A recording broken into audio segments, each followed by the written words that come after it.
And then welcome everyone. Good to see everyone here. We still have people joining. Welcome to our monthly Leios update. Today is February 26th. As in previous months, we will share updates from each workstream. First, we start off with research. Jürgens will share an overview of some ledger level design properties or options that we're currently looking at. And after that, our formal method engineers and researchers, Yves and Andre, will give a brief update on their work related to building a network model for Leios and building a conformance test suite with which we aim to verify simulation traces at some point. We continue with Brian, who after that we continue with Brian, who has some interesting updates for the voting and certificates that we're using. And I will after that present the update from the Delta Key workstream. And that completes the first half and more theoretical part of the presentation. The second half continues with updates by Well-Typed and Sunday Labs in respect to their changes made to the simulations. And last but not least, we will share our first findings for cross-testing the simulations. And with that, I hand it off to Jürgens from research. Yeah, thanks, William.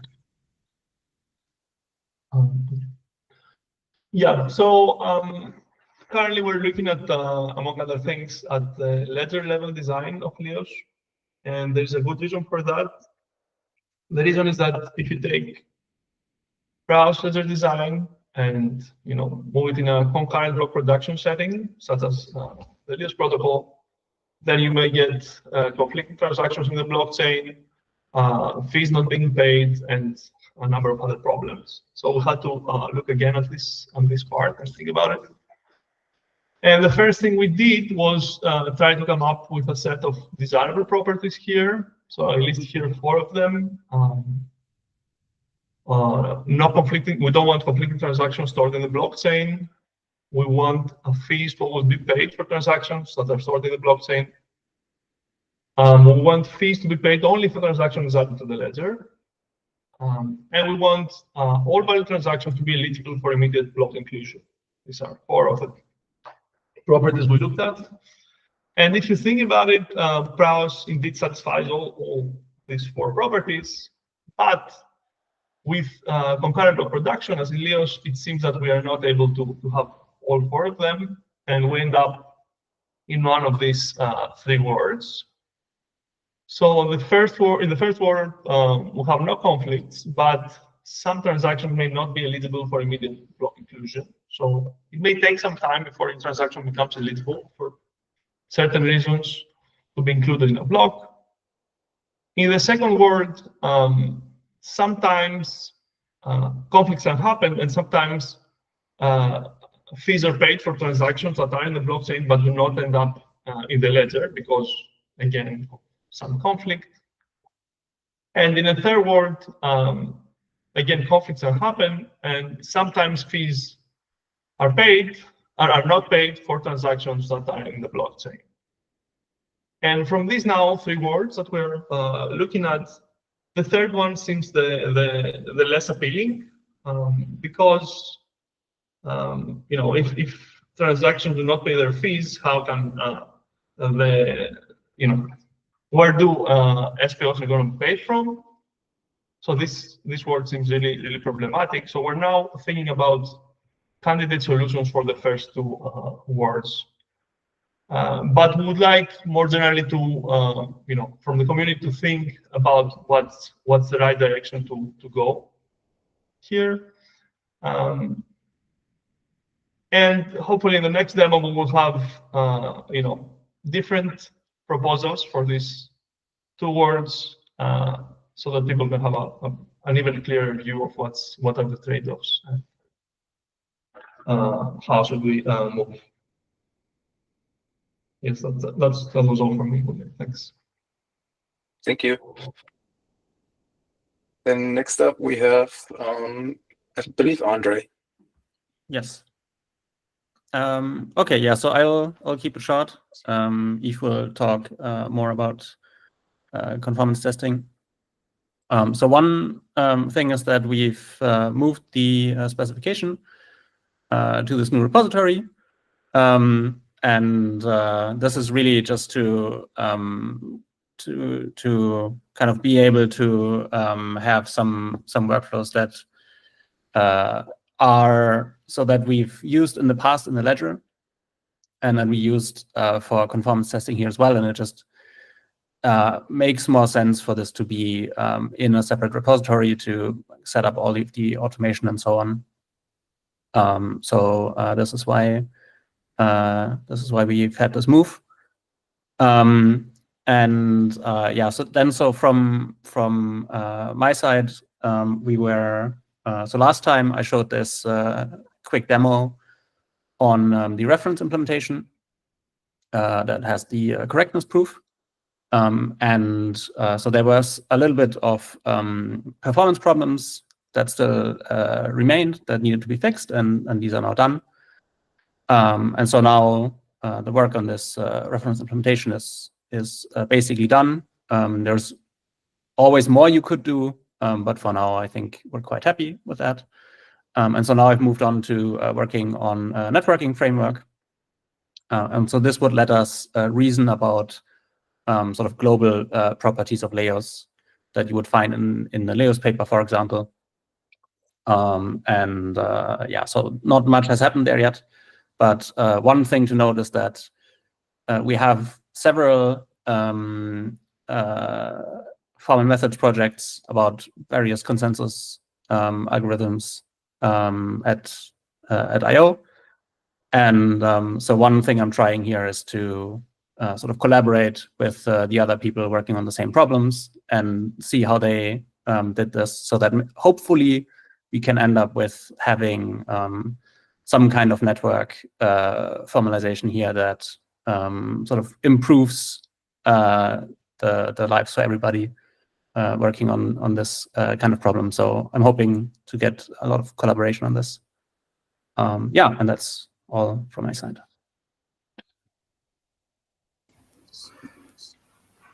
Yes, I will like to quickly share where we stand with conformance testing. So Andre already mentioned the two specifications that we have in ACTA. One is the relational specification, and then we have as well the deterministic specification together with the proofs of soundness and completeness for the second one. The idea is then to extract the deterministic specification to Haskell to an executable specification of short Leios.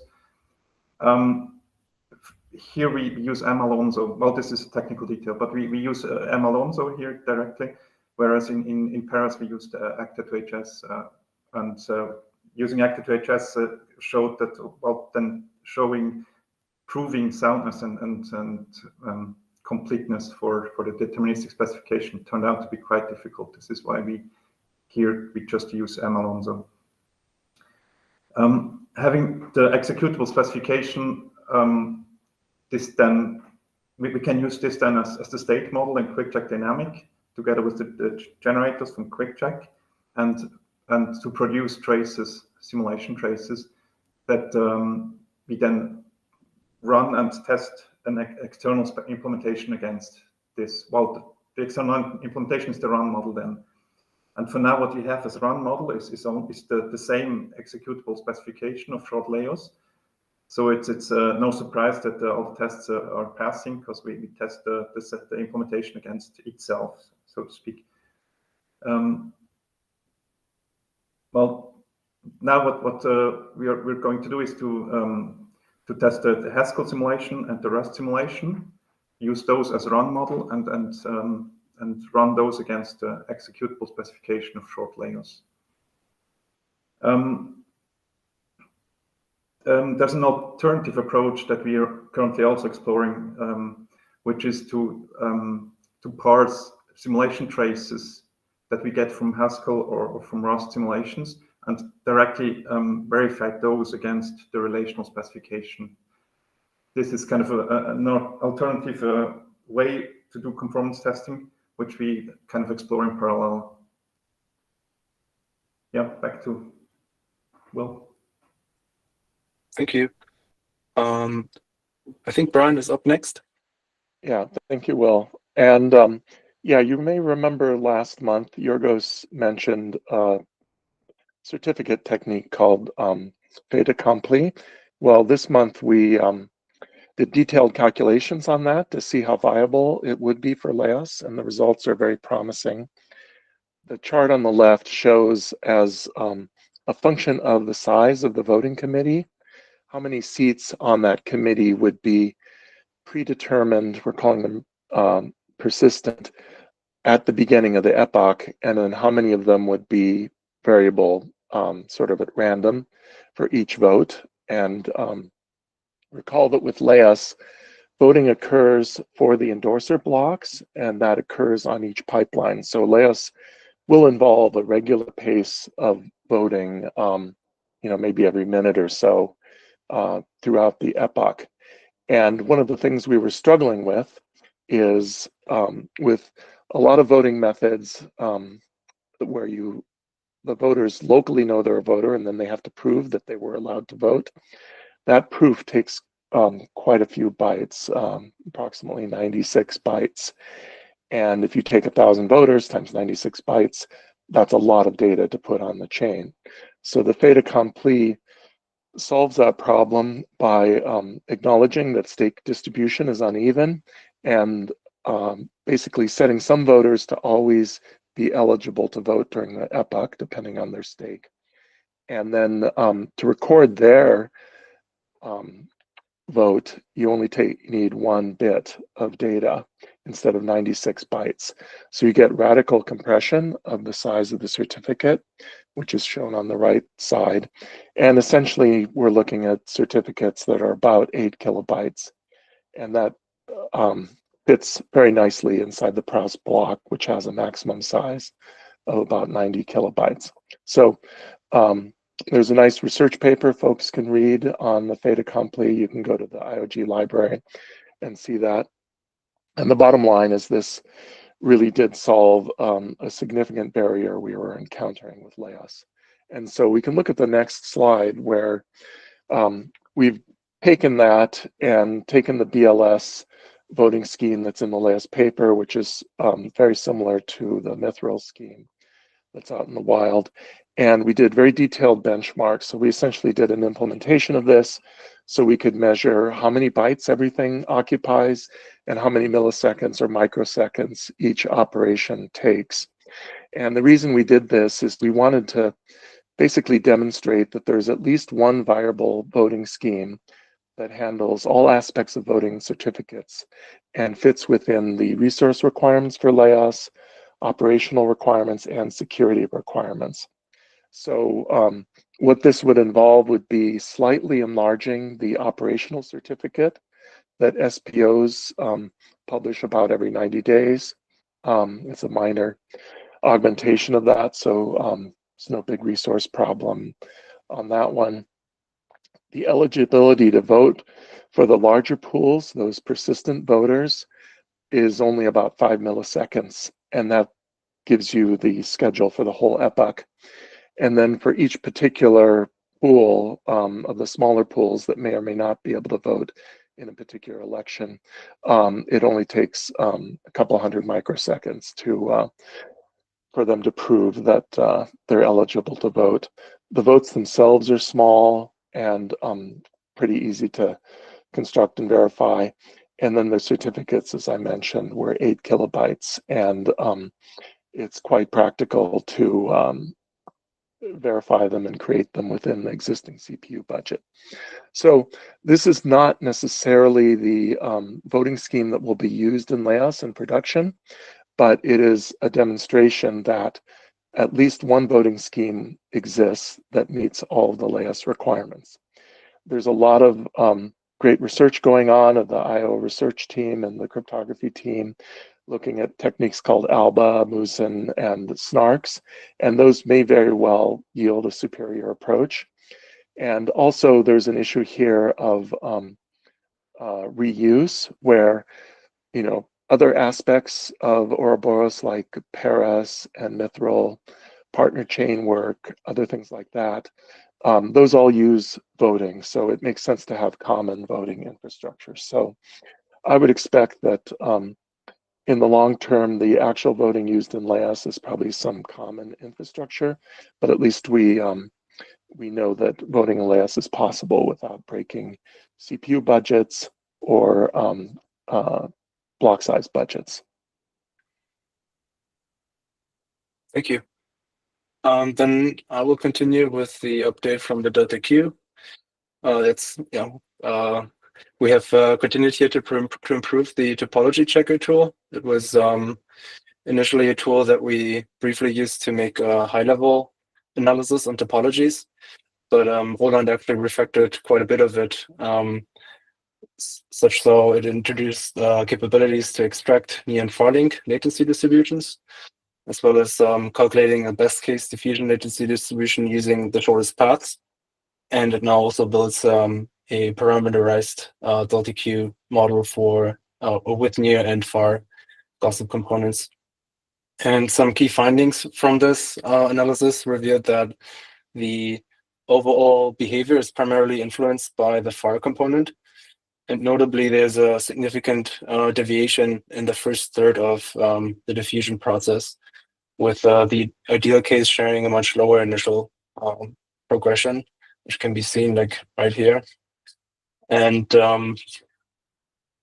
yeah, this is one of the first observations that we've had. And for more detailed information, I would have to refer to Roland's comprehensive report that has been made available in our repository. And yeah, I think next is the Haskell simulation update. Yep, thank you. So we've been working along with the Rust sim folks to try and align the sets of parameters so that the configuration files can have common names for common parameters.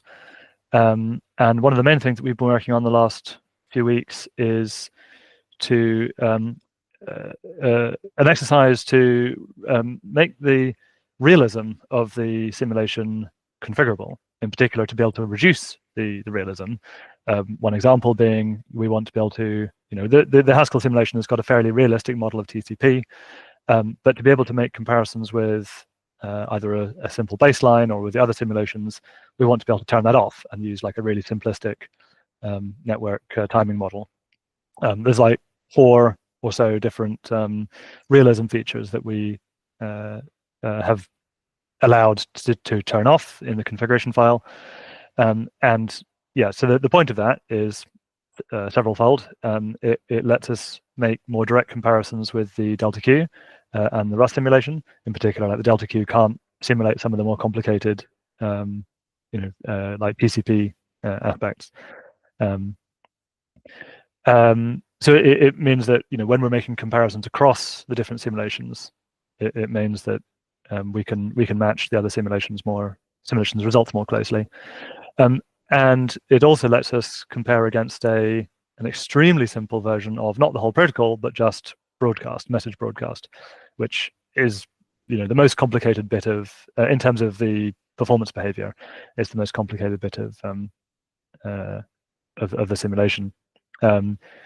So the idea is, and it was alluded to on the last slide, but the idea is if you start with the graph of your network, which has edge latencies, and then you say let's define a new graph which has as its edge weights let's say 3 times the latency, corresponding to like 3 messages going back and forth. This depends on the protocol that you're using, of course.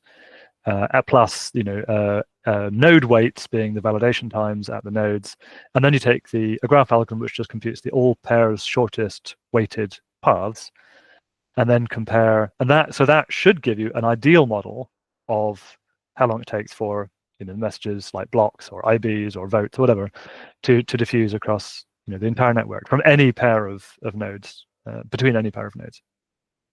And then you compare that with the results we get from our simulation with the realism dialed down to 0, and then ideally those should match. And I mean, it's a little bit hard to see on these graphs, but what you can see, just sort of without looking at the great detail, is that you can see there's two lines there that are fairly close together.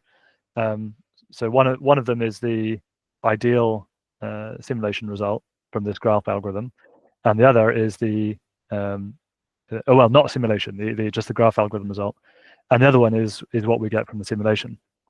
And in fact, if one were to zoom in very closely, I'm not suggesting you do here, there's actually two lines overlaid, the top two lines, which is if we slightly tweak our ideal graph algorithm version and instead of saying, well, there's in principle there ought to be in the best case there should be 3 messages back and forth to relay these things. If you assume there's 4, and there's actually reasonable reasons to that is the case in practice, then you get an extremely good fit with the results you get from the simulation. So, okay, what does that show us? It shows us that under some assumptions we get extremely close to the kind of idealized graph algorithm based result, although assuming that we need in fact one more message send or one more message latency than we would prefer to have. So maybe it shows that it's worth us trying to improve our protocol so that we can get down to 3 rather than 4. Although in the end, maybe we'll be able to see that doesn't make much difference. So overall, the point of this exercise is to be able to compare with something that's kind of obviously correct, right? The graph algorithm with these weightings is kind of is so simple. It's kind of easy to see that is a reasonable baseline, and then as we turn back on each of the realism features, we should be able to see what effect does it have, what degradation in performance does that aspect of realism entail, so that overall when we're talking to other people who didn't write the code, people who don't want to understand the code, which is 99% of everyone, they can have some degree of confidence in the simulation results that we're producing. So it's not just by comparing against the other simulations, but by comparing against some fairly obviously right baseline. And then we just sort of wave our hands and say, well, the degradation you get from each realism feature is kind of reasonable. It kind of seems about right based on what it's doing. And then hopefully that gives everybody a slightly warmer, fuzzy feeling about the performance numbers that we come out with in the end. So that's where we are, and we're making further progress on that, and we'll write up a report about that at some stage. Thanks very much. Thank you, Duncan.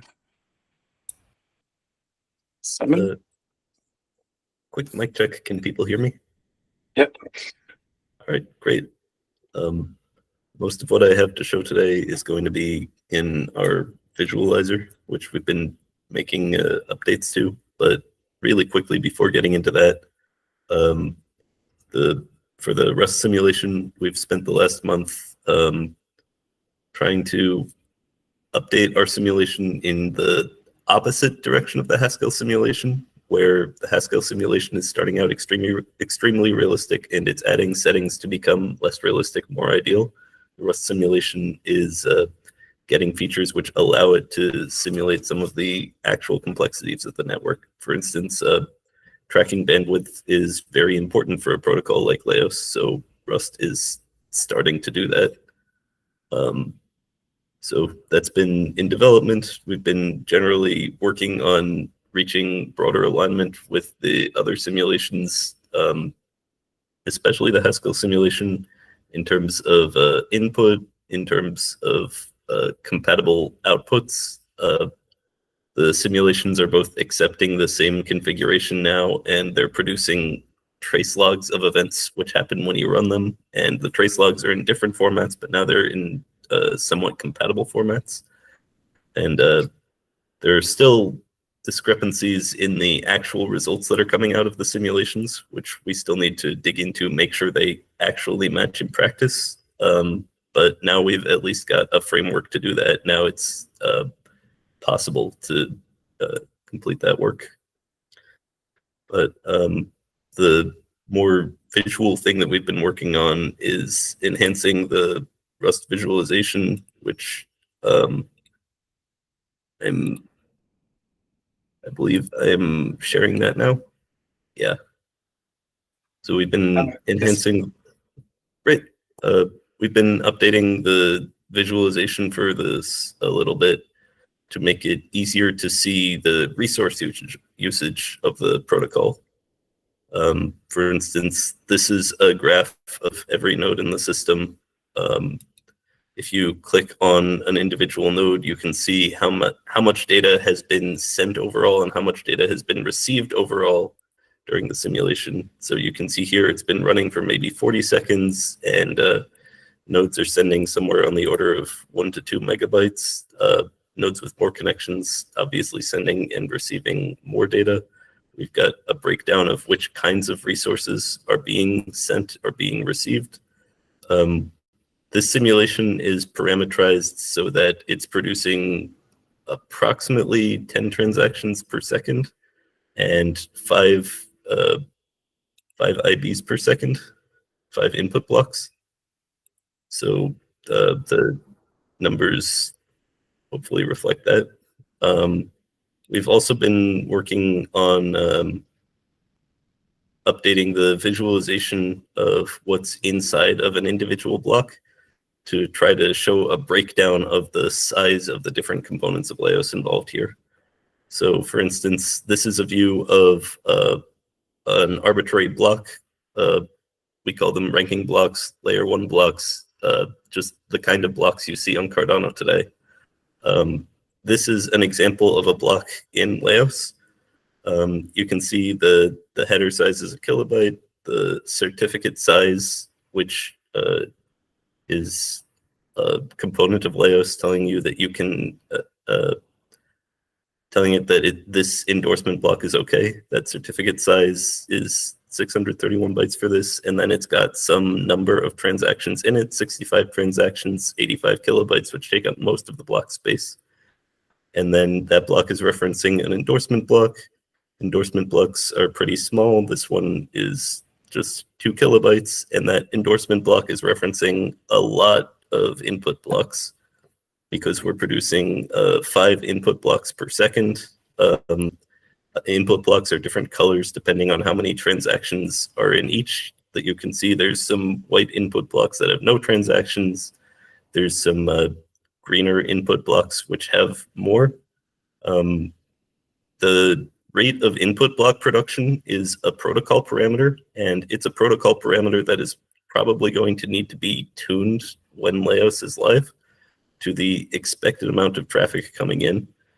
Because you can see here in this simulation with 10 transactions per second and 5 input blocks per second, there are some input blocks have 7 transactions, 9 transactions. Some of them have data in them. A lot of them don't. A lot of them are white. A lot of them are empty. So finding out which actual values to use in reality, it's probably going to evolve over time. And I did want to mention one of our goals with the simulation is having something that we can share as a kind of an artifact to help people understand Leios, improve their intuition of the protocol, or learn how it works.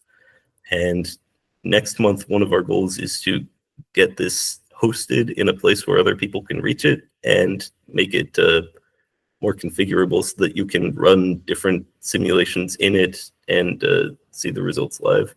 So hopefully we have that to share next month.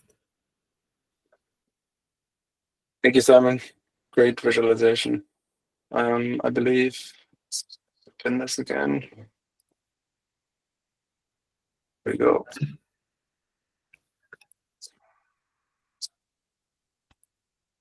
I think, Brian, you're continuing, right?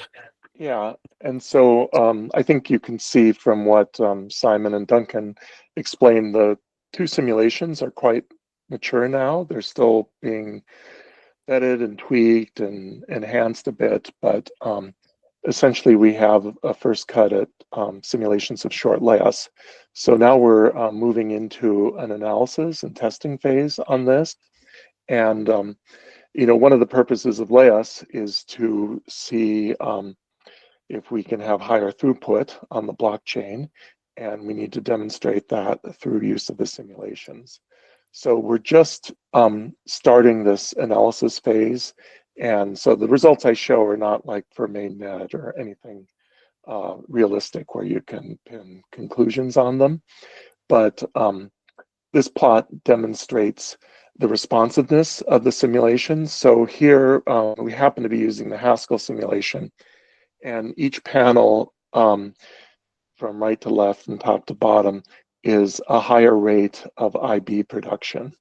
So this is the number of input blocks, and we're assuming they're full in this particular simulation. And in this one, I think there are about 100 kilobytes. So even at the 1 IB per second, we're moving data at more than 20 times what the current browse is doing.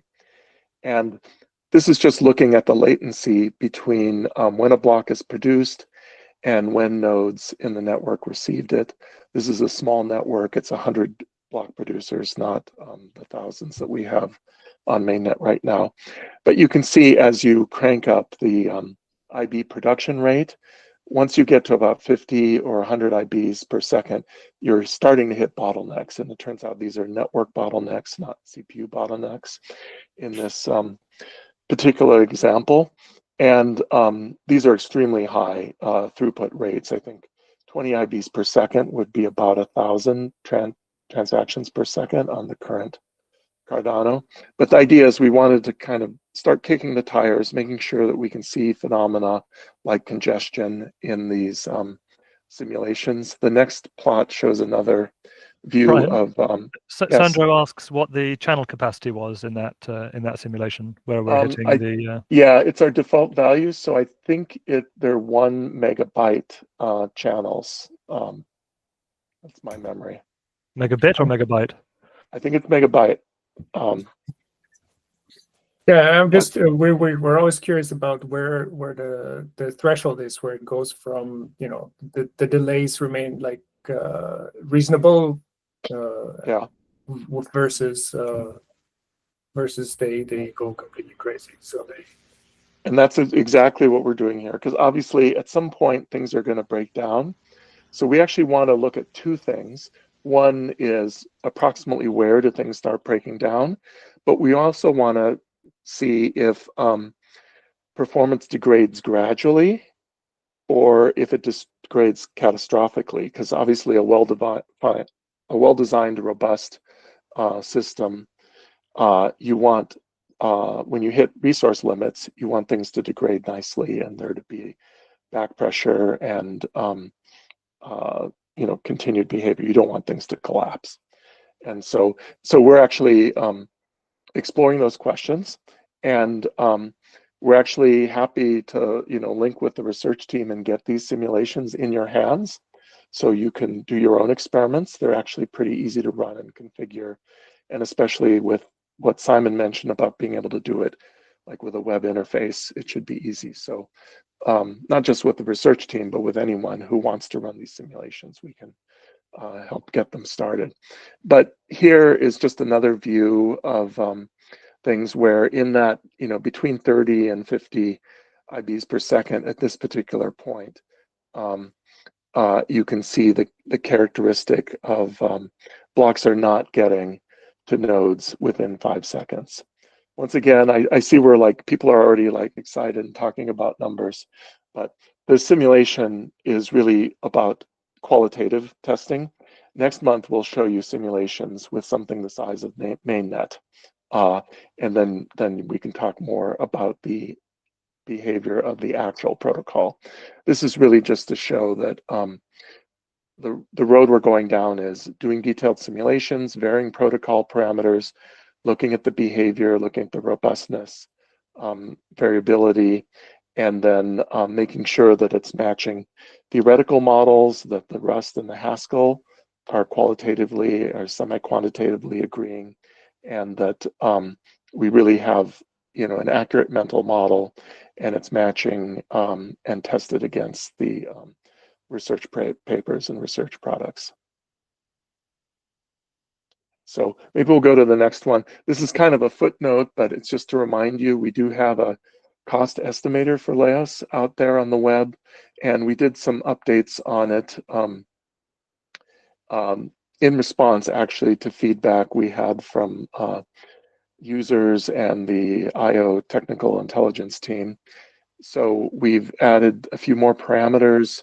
We've actually made it so that you can select what we're calling the hyperscale cloud providers like AWS and Azure, the big companies that have the full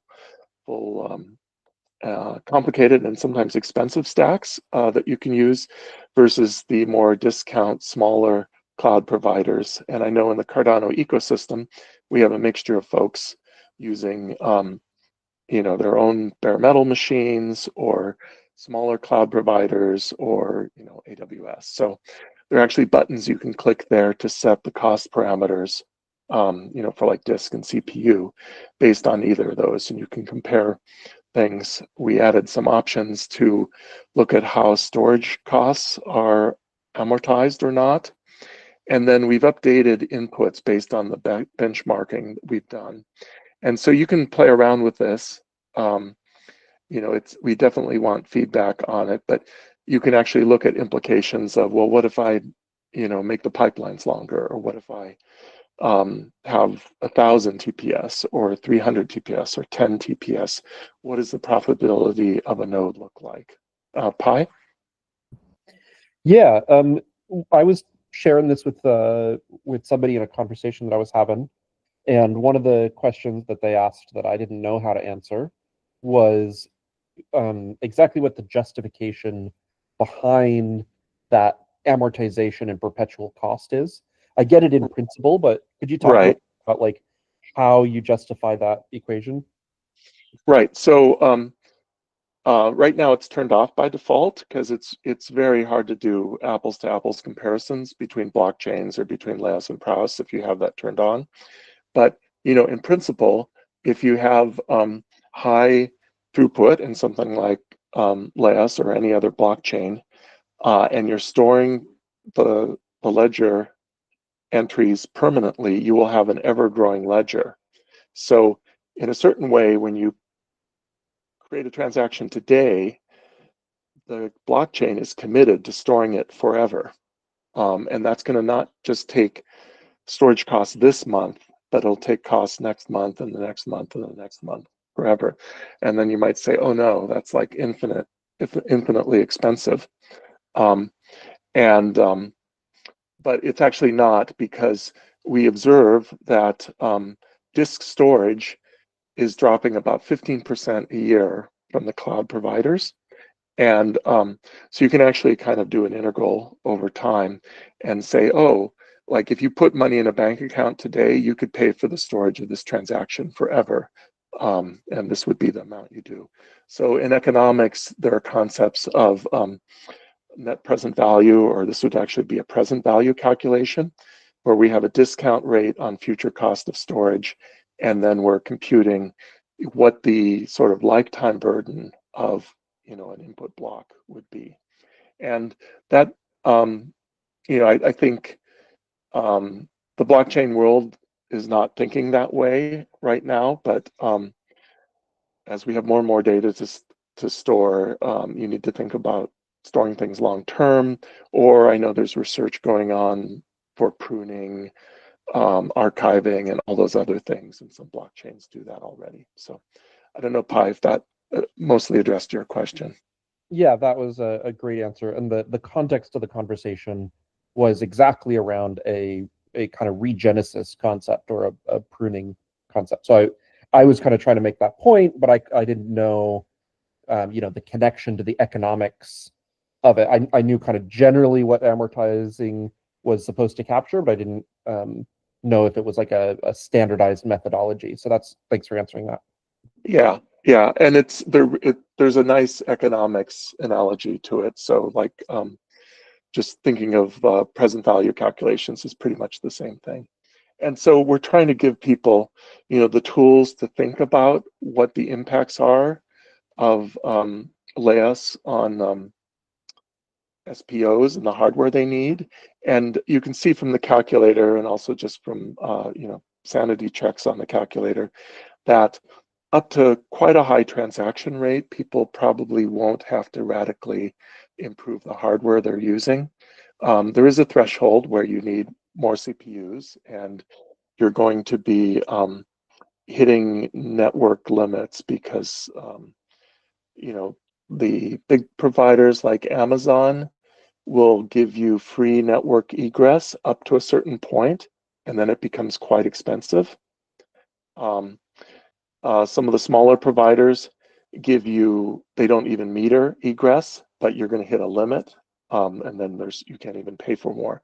So there's some really interesting things when you get into the very high throughput situation. But at the pretty dramatic increase in throughput, we're still in a pretty comfortable zone at this point in our understanding. Will, that's all I had to say on this. Thank you. With that, we can close our presentation. Thank you very much for listening. And now's the time to ask questions if there are any.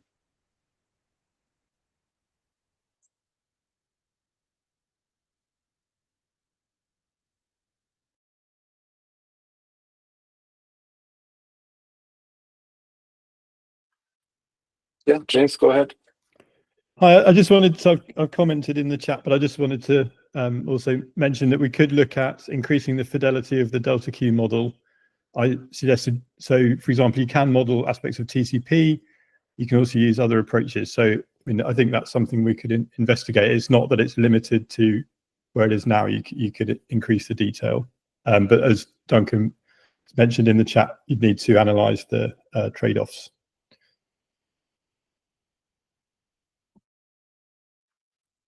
Thank you.